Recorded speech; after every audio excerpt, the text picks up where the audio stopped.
Hello! Yan. Kain na naman tayo. Merienda tayo. Ito ang ating merienda ngayon. Mainit pa. At, ayan yung isa oh. Kumakain na. Ayun kanya. Dahil mainit pa. Kutsara-kutsara. Ganyan na. Say hi! Hi. Ayan. Mahilig yan siya sa mga ganitong pagkain. So, hindi yan siya maarte. Ayan, kain tayo. Ayan, mainit pa. Usap muna natin. Ayan. Init. Ayan, kita nyo umuusok pa, oh. Ewan ko lang kung nakikita dyan. Ayan, at dahil mainit, kutsaraon na to. Kutsaraon na to mga inday. Kutsaraon, ibig sabihin kutsara. Gamitin ang kutsara. At ganito.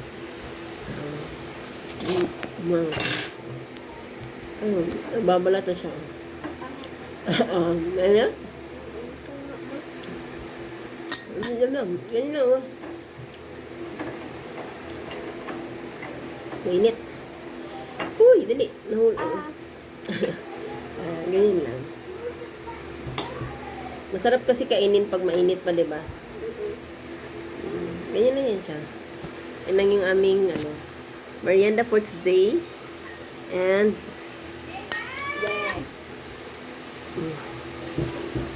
palusan ulit ng Ha? kape. Okay. Hindi mo tinimplan gata. Hanap. Hap. Ha? Hap. Hot. Ikaw na magtimpla ng mo. Pagwas mo.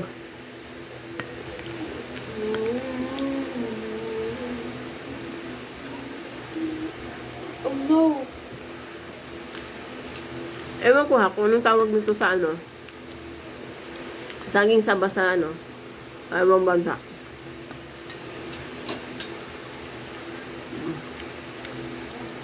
Namiss ko lang kumain ng mga ganito.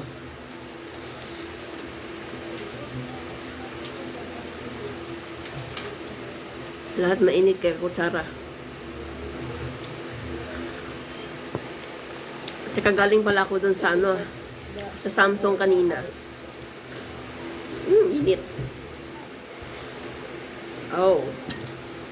Yan, mainit. Kita niyo yan? Yan o. Dapat pala may ako, cellphone holder. Next time, bili tayo. Nakakain naman to. Ito, nakakain to siya. Part pa rin naman to ng saging. Nakakain yan siya. Yan o.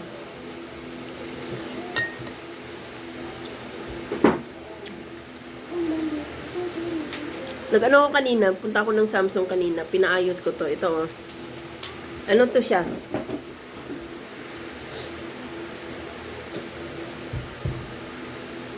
Ito. Aray ko! Wait lang. Ito siya. Samsung Galaxy Buds 3.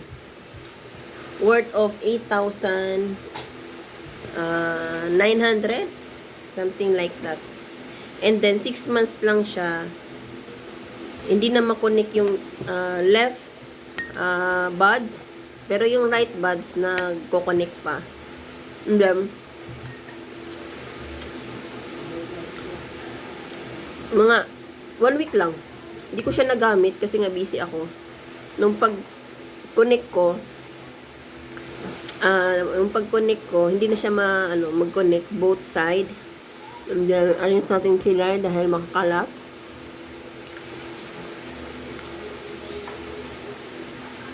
And then, dinala ko dun sa Samsung services.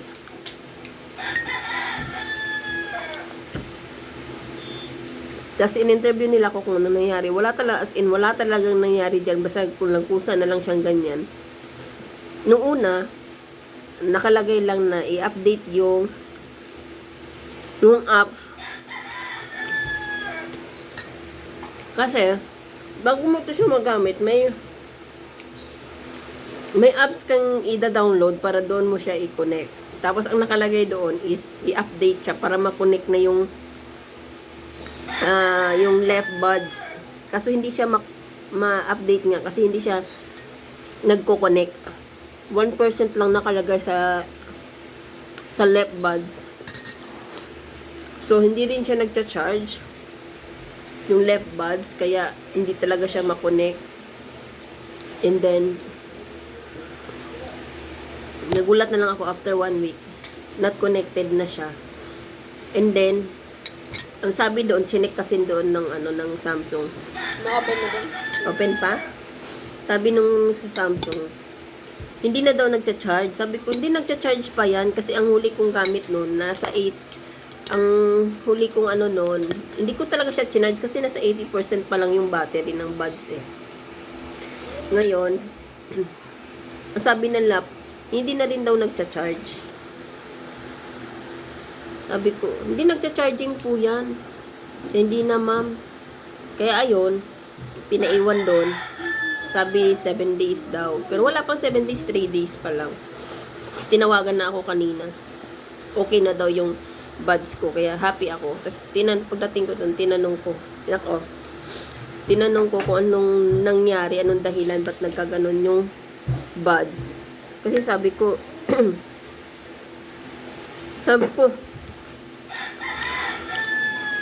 kasi expected ko yung mga ganyang gadget, matibay. Kaya nagulat ako bakit 6 months lang nagkaganon. Ang sabi, corrupted daw. Nag-corrupt daw yung item. So, sabi ko,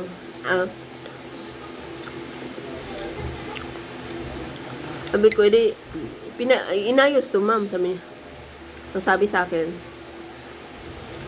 Hindi daw inayos, kundi pinalitan. Ay, pinalitan yung yung nasa loob. Kaya hindi ma'am, lahat po yan pinalitan kasi hindi naaayos yan.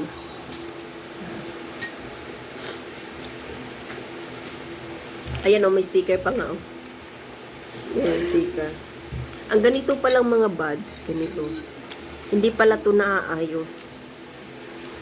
Sabi niya, ayan Ayan. Ito niya nag-green.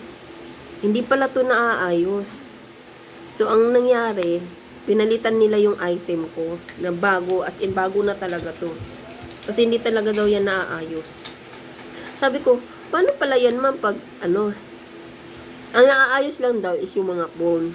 Sabi ko, kinakabahan tuloy ako ma'am kasi baka after 6 months mag-corrupt na naman to.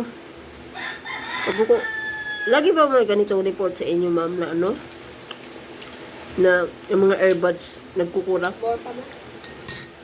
Sabi niya, wala naman ma'am, madalang lang daw. Pero ibig sabihin, hindi lang pala ako ang nagkaganon. Madalang lang daw. And then sabi ko sa niya, paano pala yan ma'am pag after 6 months magkurap ulit, after nun, wala na siya sa warranty. Kaya siya napalitan, as in pinalitan ng bago talaga. As in yung nakurap, wala na yun. Inanunan nila, rejected na yun. Kasi ang explain sa akin, kaya nagkukurap ang isang ganito, either a factory defect. Yun ang sabi sa akin. Kaya pinalitan nila. Pag mga ganun, hindi daw ito inaayos, kundi pinapalitan. Ang inaayos lang daw is yung mga phone. So, kanina, nung kinonek ko, nagulat ako, hindi siya makonek. Sabi ko, hindi siya makonek, ma'am. Tapos, tinawag nila yung nasa loob, yung mga nag-aayos yata yun. Technician yata yun, tinawag nila. Tapos yun nagkakulikot sa sa cellphone ko. Kasi gusto nilang hiramin yung cellphone ko at dadalhin sa loob ng service. Sabi ko, hindi po pwede. Dito lang po sa, sa harap ko. Ngayon, tinawag yung technician. May kinilikot sa cellphone ko, tinitingnan ko. Ayun, na-connect. Tapos, nung ako na, pinatay ko, tapos kinunik ko ulit. Ayaw, tapos ang ginawa ko ulit, pinatay ko, tapos nung kinunik ko na, nag-connect na siya, hanggang tuloy-tuloy na. I'm inside in the oil. Okay naman. Ang maganda lang doon, pag may mga ganyan talaga, idalhin talaga sa, huwag talaga kayong manghinayang na nakakapagod pumunta. Kasi may ganun akong ugali eh. Nakakatamad pumunta, yung ganyan. Pero worth it naman, na trinay ko. Kasi nga, warranty pa siya, kaya napalitan yung item. Hindi na daw inayos. Ayun. Ito yung paper, claim. Galing yun sa Samsung. Ayun. Galing yun sa Samsung.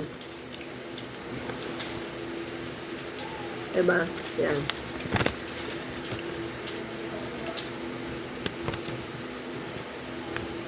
No more pa. Ayan. Galing yan sa Samsung.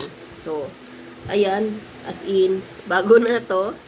Yung nagkurap is ewan ko ano nang tinapo na siguro nila yun. Ito, nagkakalagang 8 na. Kasi nagbuibili ako dati sa Shopee. Nasa halagang 600. Mabilis lang masira. Kaya nakapag-decide akong bumili ng mahal kasi Isang box do yung sa kuya ko, magkano yung sa kanya? Nasa 3 plus yata. Matibay na, ma'am. Pero ano yun? Parang Huawei ata. O Xiaomi. Ewan ko. Sa ganun. Nasagulat ako. 6 months lang to. Nasira na. Sabi ko. Dapat sana yung ano na lang din. Katulad na lang din sa kuya ko. Mabilis pala masira yan. Don't get me. Ayan, sabi ko dun sa ano. Kasi nag-ayos ng papers nung buds. Paano yan ma'am pag magkurap ulit after 6 months tapos hindi na siya under ng warranty, magkano ang ibabayaran ko kapag dadaling ko dito para mapaayos? So wala na talaga ma'am, hindi na talaga maayos yan. Kasi yung mga ganyan ma'am, hindi na aayos. Talagang pinapalitan na yan. Kung hindi na siya under sa warranty, wala na talaga. Diba? Bago hala, kinakabahan naman ako. Baka after 6 months magkurap ito, 1 year na. Pagka after 6 months. Kasi 6 months na to 6 months na to, di 6 months na lang din ulit. Ang aantayin ko. Kaya ayun. Wala siyang nasagot. Sabi ko, ang mahal pa naman nito. Kinakabahan ako after 6 months. Baka magkulap na naman.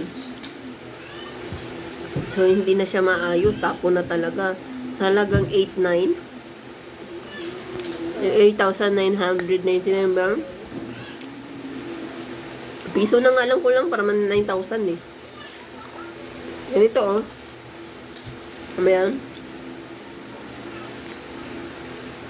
Diba? Ganito. Nagtiwala ako kasi mahal. Hindi. Tiwala ako na matibay kasi nga mahal. Nasa presyo din At saka lalo kilalang kilala pa to.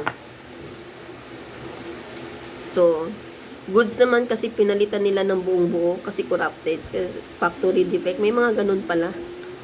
Ngayon ko lang nalaman nun. At least, under warranty pa. Thankful ako napalitan. Sana ganun palagi. O dapat kulang pa kasi yung 1 taon eh. Na warranty eh. Diba? Kaya yun lang.